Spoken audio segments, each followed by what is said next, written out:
Hey everybody, it's Casual Boops coming at you with another video, and today we're going to be doing Get Good Volume 5, or Episode 5. And we're going to start right off, so for the new player tip, beginner tip here, we're going to start with this clip, and it's thanks to the Oscar for participating and putting this together for me, or with me. And I just wanted to demonstrate basically the first part of this is the importance of angling armor, and also like side scraping and so on. So well, you can see right now I'm in a KV-1 getting shot by the Oscar, and I'm straight on and flat on. He can shoot me in all kinds of different places, and I'm going to try to angle my armor about 30 degrees or so, and that, you know, you can see that definitely makes the side armor of the KV-1 better, and this applies to a lot of different tanks, but I just picked this one because it's a great tank that all the newbies should have. But even still, my lower plate is vulnerable. You can see that the pen marker is green. He can, you know, if it actually goes where he aims, the Oscar can still pen my lower plate even though I'm angled, and it's fairly consistent. Here, we're looking at this. There's 2 rounds in.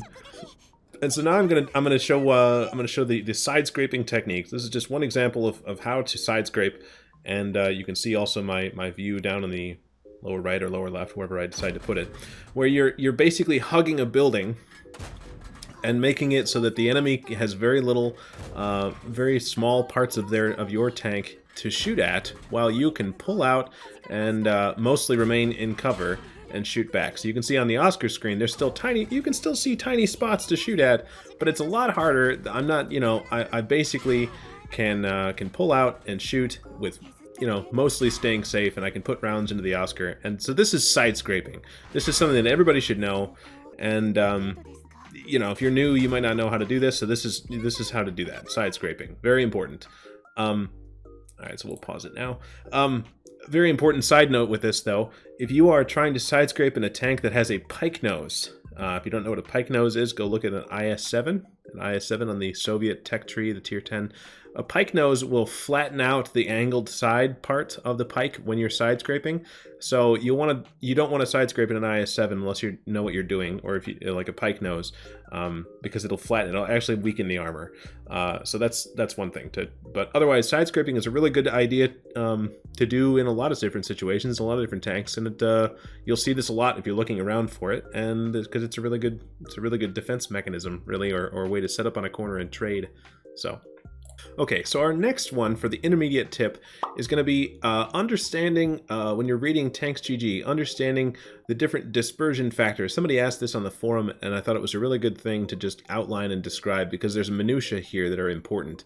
So when you look at Tanks GG to try to understand a tank and how it behaves and what kind of things are good about it and bad about it and so on, like a lot of times if I've reviewed a tank, I'll go over these things, but it's easy to not understand fully what they mean.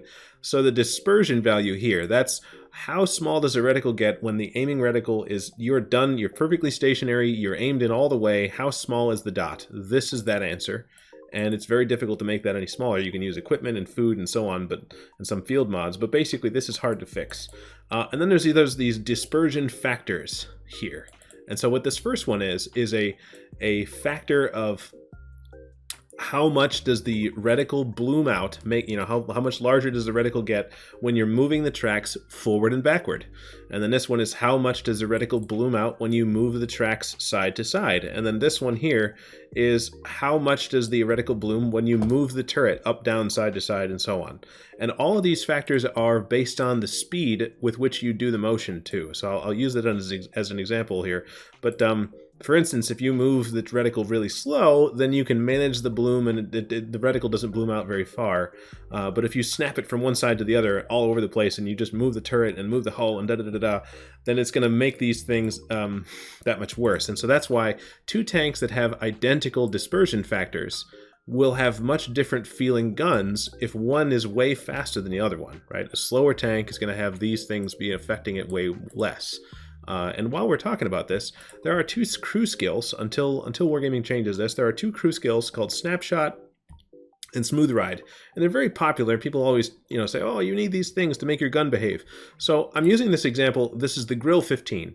The Grill 15, I picked this one because it has some awful dispersion values. Like 0.4 is god-awful. Just as a reference, like 0.1 for the turret dispersion would be like pretty good. And like the moving dispersion, this is 0.26, which again is awful. Again, just for reference, something like maybe like 0.2 would still be not very good. Like 0.15 would be a pretty okay, serviceable, but like 0.26 is very bad. And so I picked this tank because it has very bad dispersion factors. So if you're looking at smooth ride, it's 4%. So it takes this it only takes this one down, right? Not the rest of them. When you move the tank hull back and forth, you move the turret around, doesn't help that at all. It only helps moving the moving the tracks back and forth, and it only takes it from god-awful 0.26 to still god-awful 0.25. And so that's a very small difference. And the reason I'm mentioning that is because, like, if your tank has dispersion factors that are not as bad as the Grill 15, which most of them are not as bad as the Grill 15, then the difference will be even smaller. So I guess what I'm getting at here is smooth ride is trash, and don't feel like you need to use it or train it, because it's really not very good. And now I'm going to turn that off, and I'll turn on Snapshot. You'll see Snapshot takes this from a god-awful 0.4 to a still god-awful 0.37. Now this one at least is a difference that you can, you know, quantify in a way that is like not bad. Like 7.5% is, you know, that's fine, right? It's okay, but it's not like I don't think I would prioritize this as highly as a lot of people do, right? That's what I'm trying to get at here, and that's, you know, it doesn't affect everything. It doesn't, when you're turning the tracks, it's still going to bloom out as bad as it ever did. So it's just something to keep in mind. Anyway, so now we'll get to the clip that I wanted to demonstrate. Okay, so I'm in an STG right now, and I took all the equipment off of it just to show what I'm trying to show here. And you can see when I move the turret very, very slowly, the aiming reticle blooms out a little bit, but when I move it back and forth a lot, it blooms out a whole bunch. And so that's just one example. And now I'm moving forward, and as I'm going faster and faster, the reticle is moving out, blooming out even more.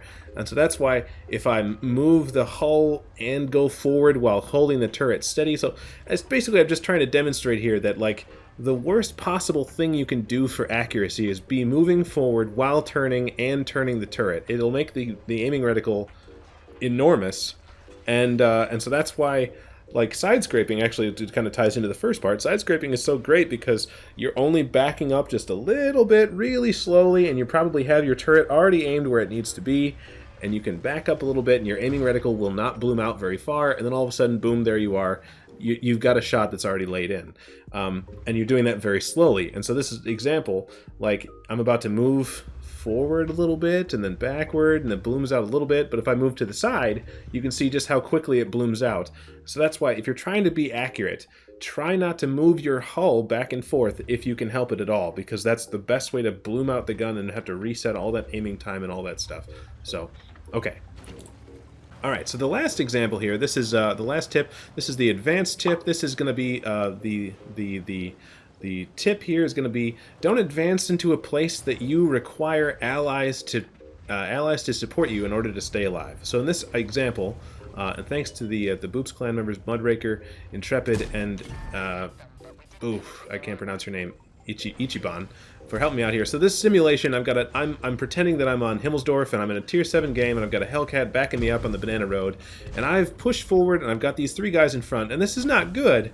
Like, this situation would not be great, but if I have backup, I feel okay about this, right? Because at least then they can't just push into me for free, and it's not a 1 versus 3.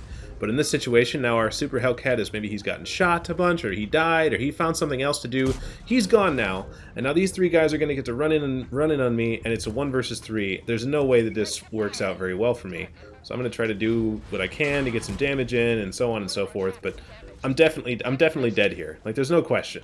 And so I just use this as an easy example, the best way I could think of to show. Like, I'm sure if you've played this game for any amount of time, you've had something like this happen to you. And this just goes to show, like it's easy to get into this let's get into the mindset of, I want to go, I want to push, I got teammates behind me, they're supporting me, it's good. If you get into a position where you require some of your teammates to support you in order for you to stay alive, you've done it wrong. Or you're putting your life in the hands of a puppy, some random teammate who might not be paying attention. He might get distracted. The wind might blow the other way. So it's just, try to keep in mind, like, don't put yourself in a position that is not within your control, right? That's the whole thing. So the advanced tip is, be cognizant of where you are and whether you can back up and get out of there, or whether you need people to support you in order to stay alive. Don't advance too far, otherwise you might have a bad time. So that's it. That's Get Good episode 3. Thanks for watching, guys. We'll see you on the next one. All right, thanks. Bye.